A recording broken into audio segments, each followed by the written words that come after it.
Bonjour, maintenant on va corriger l'exercice numéro 4 de la série TD numéro 1. Alors, l'énoncé de l'exercice, on a le montage suivant qui est constitué de deux transistors.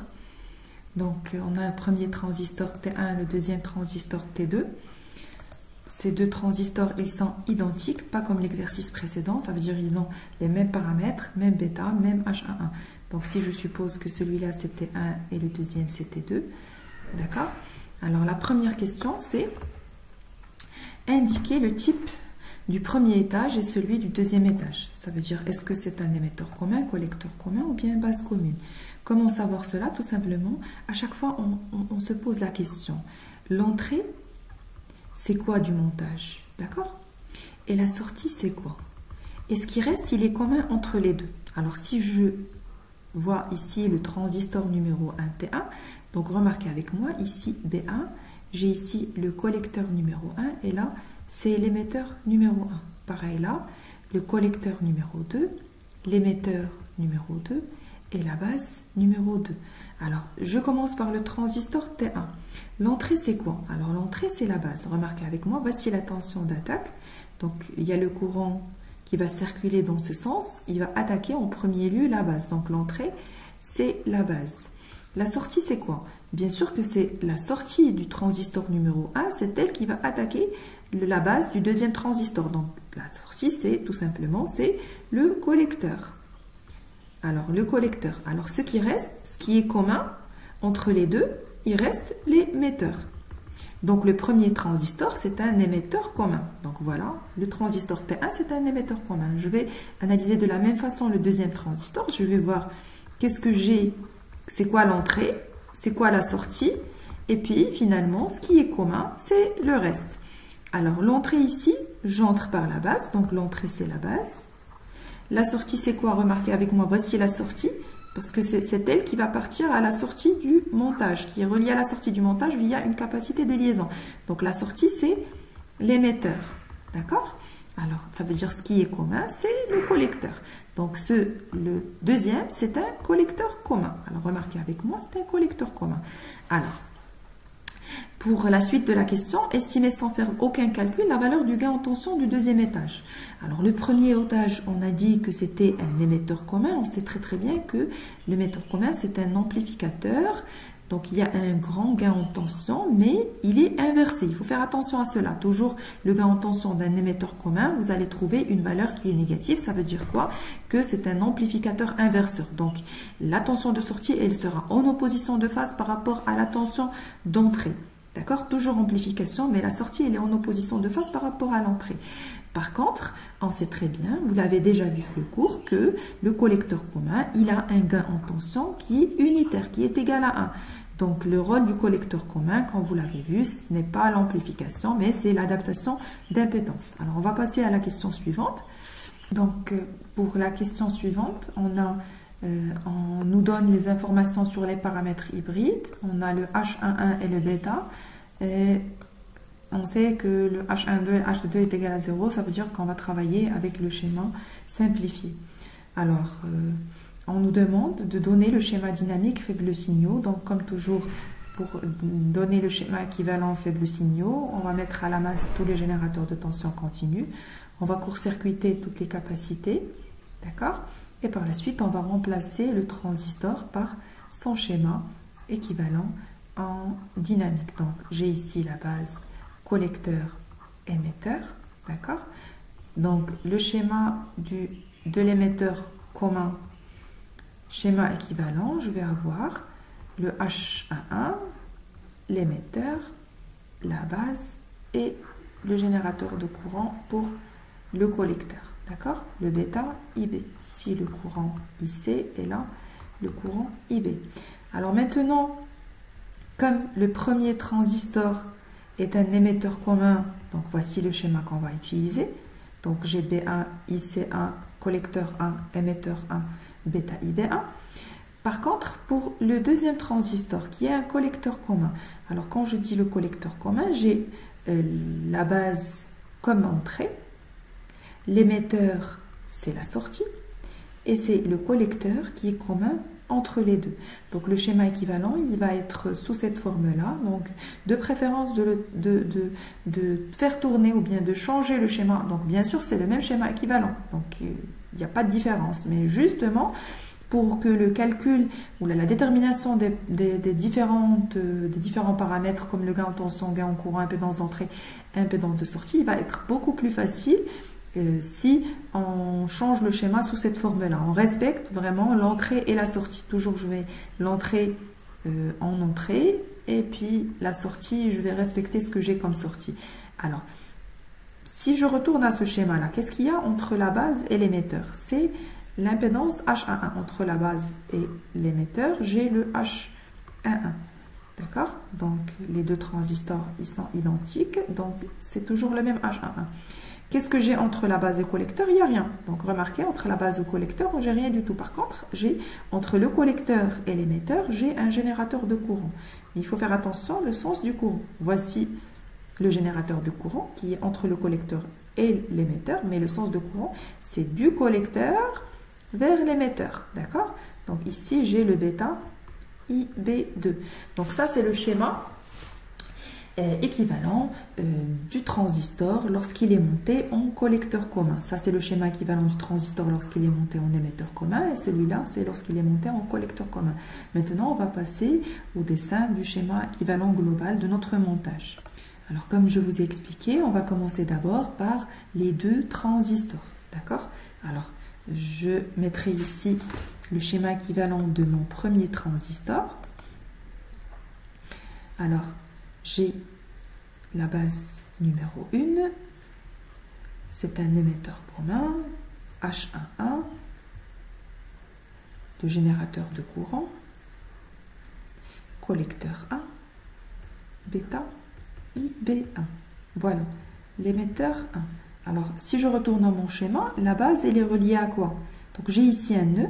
Elle est reliée à la résistance R1, puis, bien sûr, ici, j'ai la masse.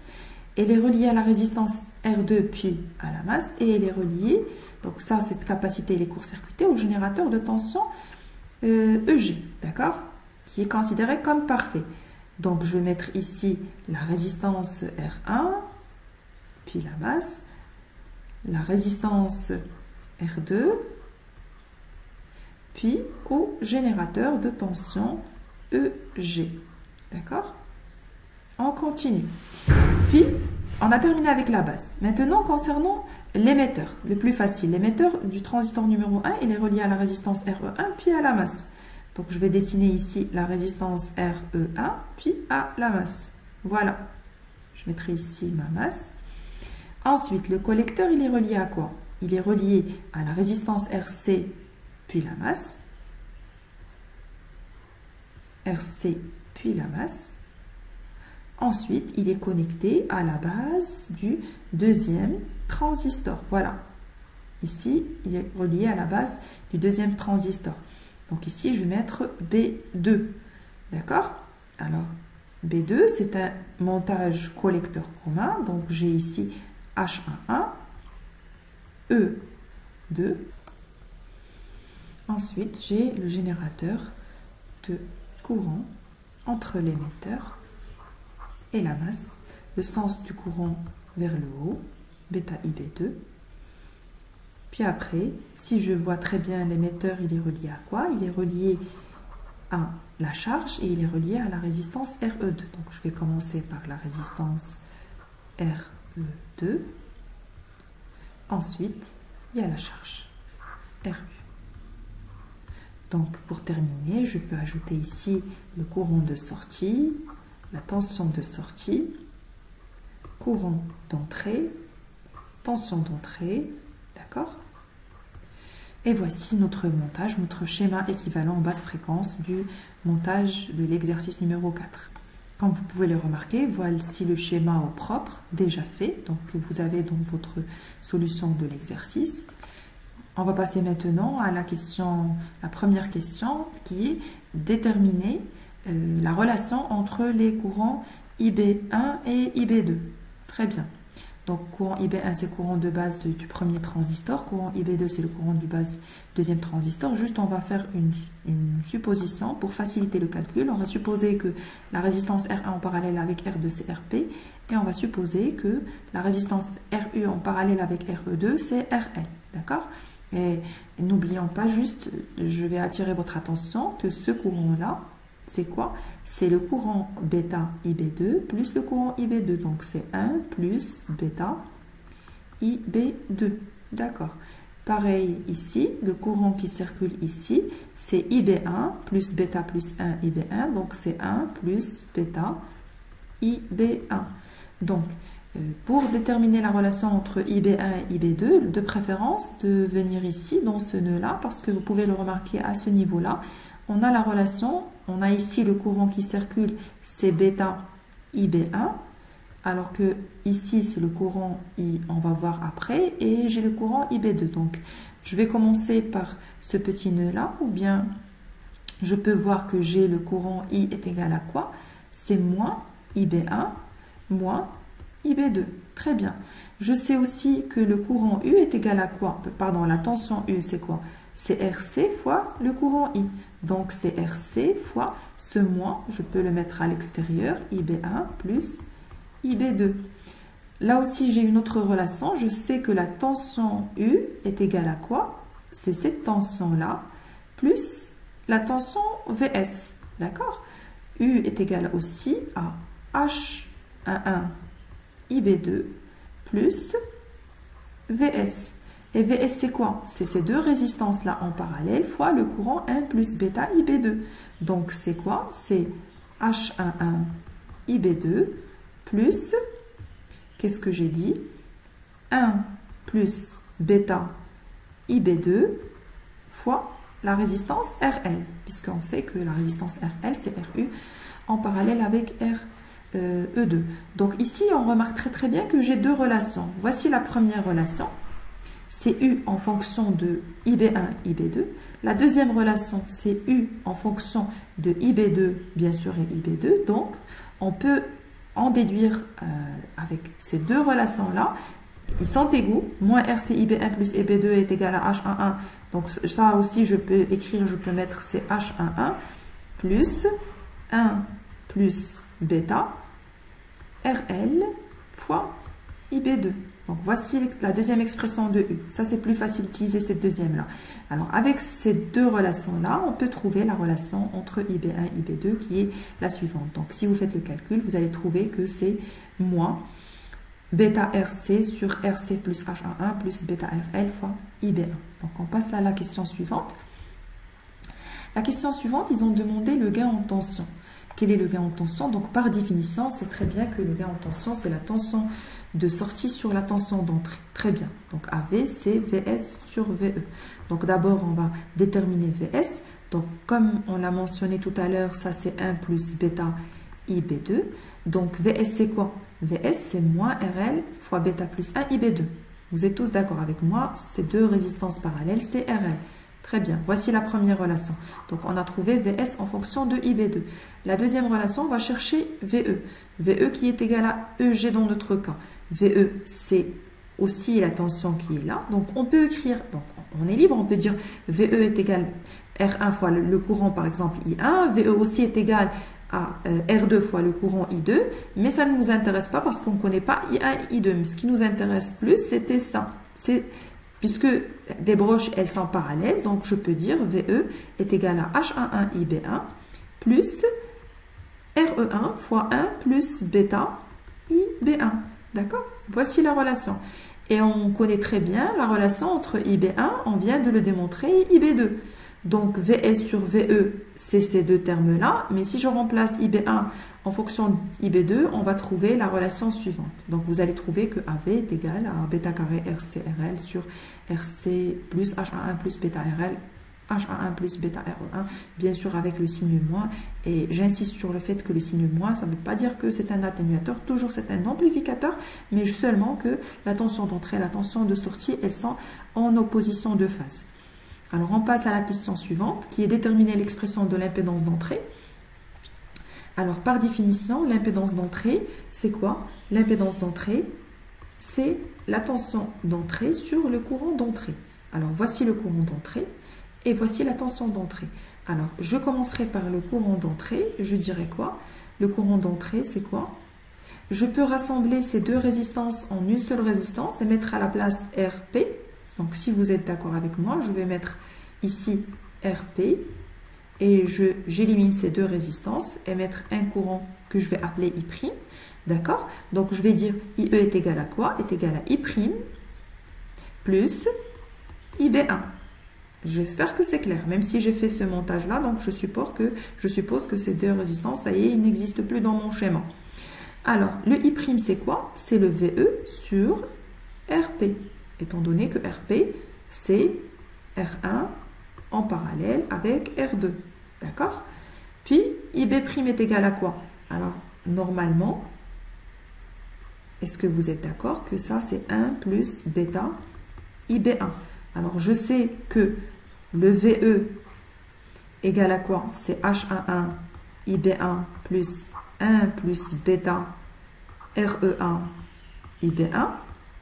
Ça veut dire que si je cherche la relation de IB1, je vais écrire ici, c'est VE sur H11 plus 1 plus bêta fois RE1. D'accord? Je vais effacer justement cette ligne-là. Voilà. Et je continue. Donc, IE en fonction de VE. Donc, à partir de cela, je peux écrire IE sur VE est égal à quoi? C'est 1 sur RP plus 1 sur H11 plus 1 plus bêta RE1. Donc finalement, je peux en déduire que ZE, c'est quoi? Ce n'est autre que RP en parallèle avec H11 plus bêta plus 1 RE1. Donc on passe à la dernière question qui est la détermination de l'impédance de sortie. Alors par définition, on a quoi? L'impédance de sortie, c'est la tension de sortie sur le courant de sortie, mais avec une condition, c'est lorsque EG est égal à 0. Alors EG est égal à 0, on a un petit souci. Donc facilement, je peux remplacer le EG par un court-circuit, d'accord, et on fait le calcul. Mais non, c'est pas aussi simple que ça. Toujours, il faut faire attention à une chose qui est très importante. Alors, toujours, il faut se poser cette question-là. Est-ce que si EG est égal à 0, est-ce que ça va impliquer que le IB est égal à 0? Ou bien, le IB, il est différent de 0. Donc ça, c'est une question qui est très importante parce que ça va vraiment faciliter le calcul et ça va changer le résultat. Donc toujours, on se pose cette question. Donc moi, ce que je suggère aux étudiants, la première des choses à faire, c'est que une fois il m'est demandé de déterminer l'impédance de sortie, je viens tout d'abord, je remplace la charge RU par un générateur de tension VS. Parce que jamais, jamais, jamais, on va trouver l'impédance de sortie, elle ne peut jamais être en fonction de RU. Ça, c'est impossible. Donc je remplace avec VS juste pour oublier la charge. Je dois l'oublier. D'accord? Par la suite, j'essaie de trouver la relation entre EG et IB. Donc IB, dans ce cas-là, j'écris IB parce que je parle d'une façon générale. Parce que ici, c'est IB1, puis ensuite IB2, c'est justement pour savoir est-ce que je veux garder mon générateur de courant, ou bien si le IB est égal à 0, donc je vais l'éliminer. Ça veut dire courant qui est égal à 0, donc c'est un circuit ouvert. Je vais remplacer mon générateur de courant par un circuit ouvert. D'accord? Donc je remplace la première étape, je remplace la charge par un générateur VS, générateur de tension VS. Ensuite, je détermine la relation entre EG et IB. Si EG, c'est une fonction linéaire en fonction de IB, ça veut dire c'est K fois IB. Ça veut dire automatiquement, si EG est égal à 0, le IB est égal à 0. Sinon, dans ce cas-là, le IB, il va rester. On ne va pas l'éliminer. D'accord? Alors, c'est ça ce qu'on a fait ici. On a essayé de déterminer EG en fonction de IB. Donc, on sait très bien EG, c'est VE. C'est quoi? C'est H11 IB1 plus RE1 fois le courant qui est 1 plus bêta IB1. D'accord?